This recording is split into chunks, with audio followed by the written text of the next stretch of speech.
Well, good morning campers from a very sunny Saudi Arabia. I'm here with BFGoodrich tyres because I'm going to my very first Dakar Rally, which is mad because it's one of those rallies that I've watched over the years and just been like completely fascinated by it. You know, what happens, what goes on. It's like a 10,000 kilometre rally across like so many different countries, except this year, for the first year ever, it's in Saudi Arabia. It's such an opportunity to come out here and see the Dakar Rally here in Saudi Arabia for the first time. And today basically is all about, sorry if I'm like just sort of talking for a minute, I am so tired. The flight to get here, I had to fly from London to Istanbul, Istanbul to Jeddah, and then Jeddah to here. And yeah, I'm kind of like upside down after Christmas and New Year and all those things, so I'm just sort of like piecing my brain back together. So today what we're gonna do is we're gonna take a tour through the old town of Jeddah. It's a really historical place, like it's a UNESCO heritage site. I've never ever been to the Middle East before, so this is my first experience of it, so I'm really excited to see what this place is all about. Then we'll head to the start podium, check out that, maybe see if we can catch up with a few people, but then tomorrow is where the fun really starts, because that's when we will see the Dakar Rally in progress. Right guys, I am late as per usual, so let's get on the road and let's see what the Dakar Rally is all about. Okay, so whilst you see some cool shots of old Jeddah, I thought I would give you guys a rundown of what, who, where and why about the Dakar Rally. This is the first time the event has been held in Saudi Arabia, and it's the 42nd edition since its inception in 1978 with the original Paris to Dakar Rally. The rally's founder Thierry Sabine has a tagline about the Dakar: it's a challenge for those who go and a dream for those who stay behind. The spirit of the Dakar is the true human endeavour. It truly is man, machine and nature against each other. It is considered the ultimate endurance race as it is placed over 10 to 12 days and over thousands of kilometres. This year's rally's important numbers are 12 stages covering 8,000 kilometres, 400 plus competitors, even some famous names thrown in there like Fernando Alonso and Carlos Sainz, and 5 categories of vehicle: bike, car, quad, truck and SSV. Basically, it's mental. We have an Australian traveller with us called Matt Baker. Yes. I got it right straight away. Oh yeah, genius. I know, look, we'll do a quick interview with you. So Matt has a online, well you do like life adventures. Lifestyle. Full driving, boating, fishing, camping, fun. Just being Australian. That's it. So we're just sitting down here now and we've basically got a long time to wait because the start podium is there, but all of the competitors, which if they're counting down from 99 and just the bike class, it must mean that there is a lot of people about to go through this rally. So we're going to chill out for a little bit, have a wander around, see what it is all about. Oh, motorbike friend! Oh, friend! Oh, you have to admit that's... Hello, Sarah. First time in Saudi Arabia, isn't it? Yes, already this year I think it would be better than the last one. Yeah. Take a live GoPro selfie from Saudi Arabia. Spanish woman and Saudi woman unite in Saudi Arabia. Good job. Yeah. Okay, so these are the different categories of vehicles that can go into the Dakar Rally. So we see we've got the bikes here, we've got some ATVs, and you've got the little side-by-sides here. These are sick. Like if I was going to do the Dakar, I'd want to do it in one of these. Awesome machines. And then it gets even bigger. It's slightly like trucks. And then actually, I'm reunited with the Kamaz trucks. My first ever thing that I did with Red Bull was when I was at Goodwood, I went up the hill in this truck. I think it's this one, or is it the next one? It might be this one here. Yeah, let me check the names. Yeah, so I went up the hill in this truck. I remember getting so excited about it, and I went in a Ferrari the next day, and in the video you can clearly see how unexcited I was about going in a Ferrari. But when I went up in the Kamaz truck, it was mint because he was just like launching it up and down, just being a bit of a hooligan really. And you've made me feel very comfortable. Thank you very much. We're looking forward for this amazing race. Thank you, guys. Nice, Good luck. Thank you. There's a lot of people that are super excited to be out here in Saudi Arabia, which is really cool. We just popped into the Red Bull stand, like stocked up with the old sugar-free, and saw one of my friends from Driftmasters, so Kuba Pishkonsky is here for his 11th Dakar. I didn't even realise that he did 11 Dakars. It's like he does drifting, motorbikes, he does all of it. He's like a superstar. Oh mate, is that a you? Oh, the old 100 series, what read about. Thank you very much. I actually don't even know what that is. Land Cruiser. Land Cruiser. Guys, thank you. Alright. That is a Land Cruiser. You've forgotten something. Welcome to Dakar 2020. Quick words Said you've for forgotten everybody. something. Or you?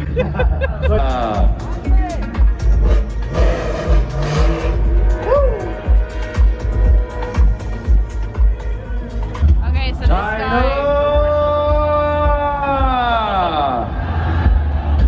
No way. That guy is obviously really popular in China. He's got loads of fans. Okay, guys, thank you very much. So I'm here with one of our rebel drivers. So can you tell everyone who you are, what's your name, and what you're going to be driving in the Dakar? My name is Stefan Peter Ansel, and I will drive for the Red Bull team with a mini car, and I won 13 times the Dakar, so 6 times with a bike and 7 times with a car. So that's 13 times that you've won the Dakar, 6 times on a bike, 7 times in a car. And I'm going to ask you one question. What keeps bringing you back to the Dakar Rally? Just the passion, you know, the passion for the landscape, but for sure passion for motorsport. Because you know, the Dakar, it's not only a race with a speed, this is a race that you do at the middle of nowhere in the desert. And I love to see the beautiful landscape of the desert. Ah, amazing. Well, good luck. Thank you. And I enjoy watching it. Yeah, thank you. Thank you. Okay, it's getting to 8 o'clock here now in the evening. We've been here all day watching the start podium, so we've had all of the competitors go up, be introduced to the crowd. I think it's really nice that the way the Saudi Arabian people have all come through, and like there's so many spectators here and fans, like everyone's just really excited that the Dakar Rally has come here. So tonight what we're going to do is going to go back to the hotel. I'm going to go see if I can snag myself a t-shirt because I can't come all the way here to the Dakar Rally and not get some merch. So we're going to do that, then we're going to head to our hotel because tomorrow is when the real fun starts, because the rally actually hasn't started yet. That starts tomorrow, and that's a whole 2 weeks. That's a long time. They've got a lot of rallying to do in that time. But we will be going to somewhere along one of the stages so we can watch them in action, and we get to stay in like this like TP thing. I don't exactly know all the details. I'm sure we'll find out later on in the video, but yeah, tomorrow is going to be a big day and I'm absolutely shattered. So I'm going to run off, and this is it for today. I will see you tomorrow. Okay. Oh God, is it in focus? No. Let's see the morning mess. There she is. Okay guys, I am super duper tired, but that doesn't stop me because today is the day when we head out to the camp for the Dakar Rally. So we're all just getting into like Jeeps now. There's about 30 of us in this group. We're all just jumping into the Jeeps. We're driving out up to about 2 hours, I think. I have absolutely no idea where we are. Just feels like we're going like further and further out into the desert. But I cannot wait to actually see the cars in action today. Today is a good day.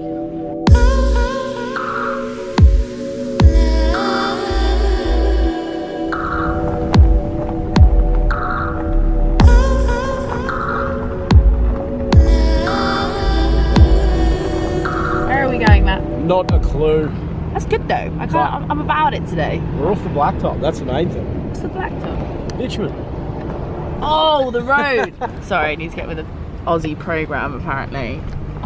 Luxury in the desert, yeah? Proper luxury. So we've just got to our little campsite here, which is where we can see the cars. I think they're going to come across this way, but I don't know yet because I haven't seen anything. But as far as Aladdin dreams go, this is about as pucker as it gets. Okay, so we found our way up to a vantage point. Our little camp's down there at the minute, and we are about to see the first bike riders that are going to be taking the course past us. It's like deadly quiet, and then all you can hear is just the noise of the motorbikes coming, and then you look over into the scenery, you can just see them coming. It's like, it's fairly special. You can see them here now. Here we come. And there's the first guy. Okay. Wow.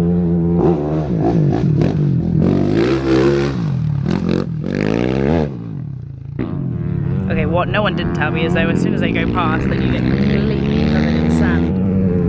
Mad. Okay, here comes the next guy. It's so overexposed, but it's crazy that you can get this close to everything. I've had to resort to using this because the sand is so like hectic as it comes past your face. Look at this guy coming now.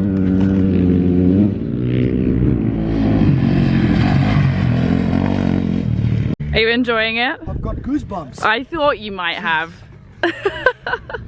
No, it's wonderful. It's something that you only experience it once in a lifetime, I think. So this guy is from South Africa and he is all about the rally. Like, he's been telling me more about the rally than I knew myself, and he's here like, you're like an excited schoolboy just like running around. Man. It's you get goosebumps on the bikes that comes past. So hopefully I'll have the same about the vehicles. Yeah. But it's all about the bikes. The bikes is the more difficult part. It's more difficult to navigate. You're alone, nobody else to help you. It's you and the machine. That's it. It's amazing how close you can get to it as well. I didn't realise that we could just be like right on the trail here. Definitely. Okay, one thing that they did say when we were coming up here was like never to turn a rock over with your hands, because like underneath there's like scorpions and snakes and stuff. So is there like one I can turn over with my foot? Do you know what, I might not even chance it. You can't turn them over with your hands, you might find like a scorpion. That's the idea. He's so Aussie it hurts. Oh, scorpion! Oh, crikey. Okay, as you can see, everyone's run out because we are about to see our first car go past. I've left the food inside, even though the food here, I have to admit, is banging. Of any trip that I've ever been on, 100% the best food I've ever had. Right, here is our first car coming past.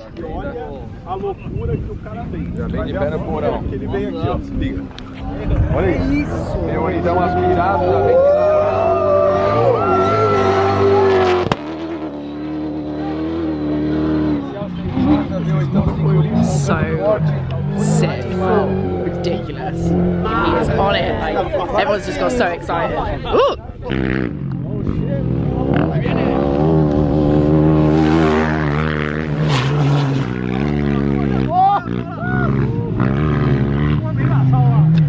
That is sick. Wow. I actually just like makes me feel funny. I'm like, what? You see, like the car was coming up behind the bike, and I thought he was gonna. Nearly ran him over on the hill. It's making my boob tingle.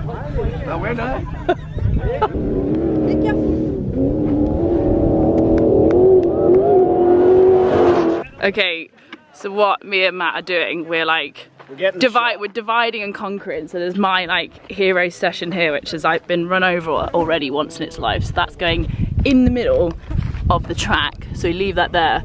Then hopefully we will get the greatest shot ever.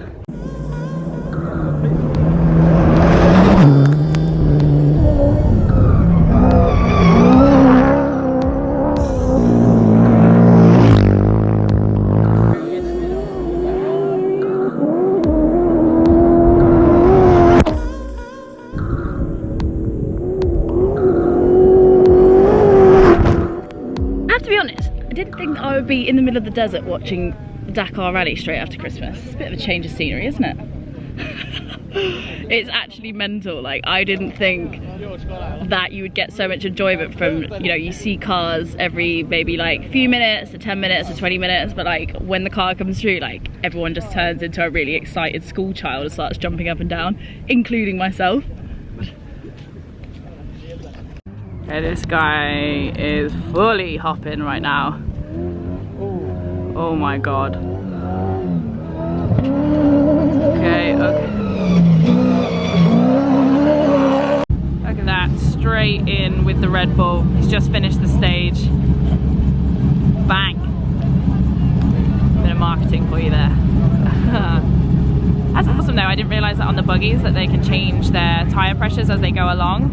So they've got like a little pipe that they can just remote control, and then they can just like change the pressures if they need to go up or down. But that's only on the buggies. If you're in like the 4x4s, you can't change your tyre pressures at all. You've literally got to stick with it, and they're running about 1.5 bar.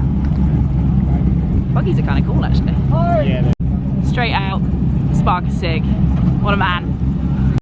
Okay, wait, so we've just made it to the Bivouac. Now the Bivouac is where everyone stays for the night. So we have all the competitors, all the teams, all the mechanics, everyone here. Now behind me is the tyres changing station. Now BFGoodrich are celebrating 150 years of being in the game. And so they are changing everyone's tyres who's running on BFGs here for free, but if you've got other tyre manufacturers, they'll do it at cost. Now they changed 2,000 tyres over the course of the rally.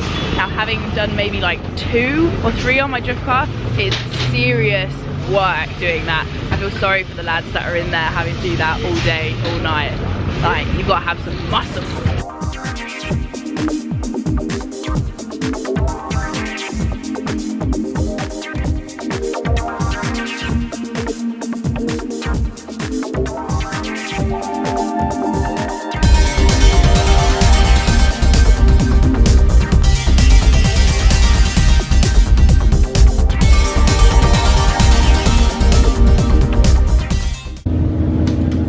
BFGoodrich are being run by 80% of the cars that are doing the Dakar, but unfortunately some of them are having a few punctures along the way. But it's good that they're still running, like 80% of the field running one tyre run. That's awesome. Okay, so obviously we know this year's Dakar has a very special guest, and I didn't realise actually he was driving for Toyota Gazoo. So this is Fernando Alonso's car. I'm pretty sure I might have seen it rip past us, but yeah, these things are boss. I like the way you see these bits on the back, like these like kind of cheese board looking things. I remember I got a truck stuck in the desert in Vegas once, so I had to use like the back mats to try and dig the tires out. Those are to help you get yourself out of trouble much better than a mat. So I've just managed to catch up with Christina Gutierrez, who is driving in T1, T2. How did you get on today? Well, the stage was good. I have no puncture. That's good. Yeah, difficult today because there are a lot of rocks, a lot of stony. It's very difficult, but I'm very happy. Good. And are there many girls driving in the Dakar Rally? Yes, 3 times more. Last 3 years I drove. Oh, that's pretty good. Yes, it's my 4th time. Your 4th time at Dakar, so you did South America, yes, and now all in South America, and in Saudi now. Yes. And you're gonna come back next year? Yes, I hope. I hope. And how long have you been driving sort of 4x4 vehicles? Wow, 18 years old more or less. 18 years to compete. Goodness, you look 18. No, I'm 28. You're saying that you're a year older than me. That's amazing though. It's great to see other females like driving out here, and it's like sick watching you guys last pack. I was so like amazed by it. Few girls, but in cars there are 2 girls, only 2 girls, and one is me, and the other is Peru, yeah. From Peru. Hopefully one day I'll meet you on the Dakar Rally. Oh, I hope so too. I hope so too. Good luck for the rest of the rally. Thank you. So we've just spotted the car which we saw come up onto the start podium, and I was like, what is that? Because everything is quite modern, and then there's this Chinese team which has got this sick, I think it's a Chevy. Is it a Chevy? Chevy or a Chrysler. Chevy something truck. And it looks so badass in comparison to all the other cars because they're all like new and stuff, and this is retro as shit. I love it. Look at this thing. Huh. Cool. Okay, so this poor lad who's like now washing up his bike had just washed it, got it out the wash bay, and then just dropped it. Don't laugh, that'd be something I would do. Bless him. Some poor bloke rode the whole Dakar. This guy just washes it and he's dropped it already. Oh, that would be sacked, mate. That would be me though. Finally made it to the campsite for the evening, and it's all at dark. It's all at night, but all I can see is just like these amazing rock faces. Like we've just been driving further and further out into the desert, and all you can see as you're coming up in the car is just these like rock faces. It's incredible out here, but I tell you something, they did warn me that when you get into the desert at night time, it is freezing. So I'm gonna catch myself a feed and we'll go check out the little, I don't even know if it's a teepee or a tent or something, I don't know, we'll find out, but I am hungry. Okay, right, let's find the tent. Here we are. Look at this. This is so cute. You got like a little bed, and it's like a proper bed as well. Savage. Ugh, it is definitely gonna be cold tonight though, lads.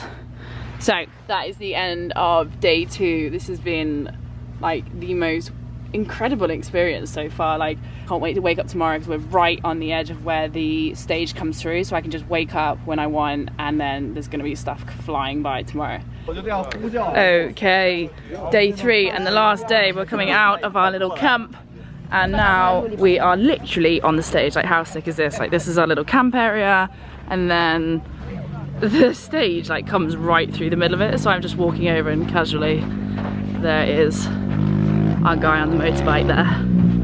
Mental. Okay, like, this is the mad bit when you see like the cars come absolutely flying past the bike. What? Crazy. And there's a bike in all of that dust. Oh shit, and also me now. Fuck.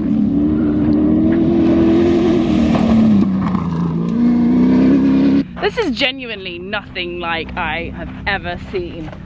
Like, I knew that rallies were fun. Like, I've spoken to a lot of people and they say you just have to go. You have to be in the atmosphere. It's not the same when you watch at home. And now I find myself like here out on a stage, like pretty much like running to see the cars and the bikes and the quads and everything. It's an incredible experience. I think it's the landscape as well. Like, I'm in the middle of the desert. I have no idea where I am. Like, I'm surrounded by amazing scenery. And just like the noise, it's silence, like yesterday. And then you just see this thing coming at such pace and you're like, whoa, look at that go. It's like, it really reminds you why you love motorsport. It's a feeling, isn't it? Oh my God, listen to that! Okay, can you hear it?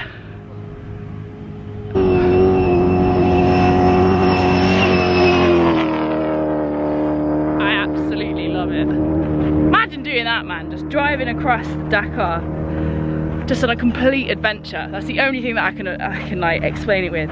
It's an adventure, even just to spectate. Like, I've loved it. This is the moment that everyone's been waiting for, is to see one of the trucks. Here it comes. Mental, these things. Oh. Oh my God, that's so quite scary, like that coming at me. Ah! No! What I said about like my GoPro and how it's indestructible. Yeah, nah, that's it's taken a bit of a hard hit. But you know what? Like, rest in peace. Like, this has had some serious times for it's this. Like, the driver that ran over it is Carlos Sainz. Obviously, like, he's a massive hero. So I'm gonna keep this just as it is, as my souvenir from Dakar. Okay, it looks like one of the riders has got lost and everyone's sort of ran out here to say like hello or good luck or something. But mad that everyone's just taking photos with him. He needs to get on the way. Get chipping. Jokes. Go, go, go, go. Bye bye, bye bye. Mad. Still love the speed of these things. We're heading to the Bivouac now, and I'm actually kind of gutted. I don't want to go. I want to just stay here. I can stay here all day watching these guys go past. Oh, last stop before we head to the airport. So, we are just leaving now, and I'm so sad to be leaving our little campsite, saying goodbye to everyone. I want to stay for another few more days. Well, we're heading up to the Bivouac now again, so it's the camp where we were yesterday, and then we'll be heading to Bivouac Airport. Well, what a trip that was. The Dakar Rally is the maddest motorsport event I have ever been to in this entire journey of motorsport events I've, you know, been able to see.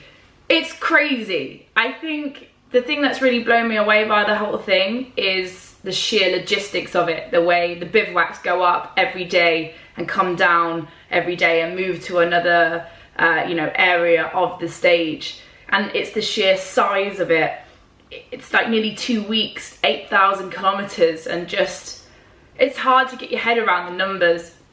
Actually being out there and being on the stages and just seeing how remote you are as well. Like, I had no signal, no nothing. All you can see for miles around is just pure Arabian desert, and just thinking about the people that are just hammering along, doing KMs after KMs after KMs, like full pelt. And imagine if you're on a bike as well, it's just you and the road and your machine, and that is it. The Dakar Rally is how can you explain it? I think it's the biggest test of endurance, mentally, physically, everything, like even mechanically for the machines and your mind.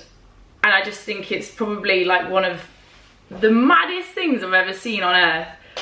Oh, big thank you to BFGoodrich for taking me out there. Like, I've just got back and it's just all kind of, when I was on the plane, sort of taking it all in and thinking about it and just thinking that they're still out there for another, you know, few weeks pretty much, doing that day in, day out. And I was like, wow, hats off to him. That's mega.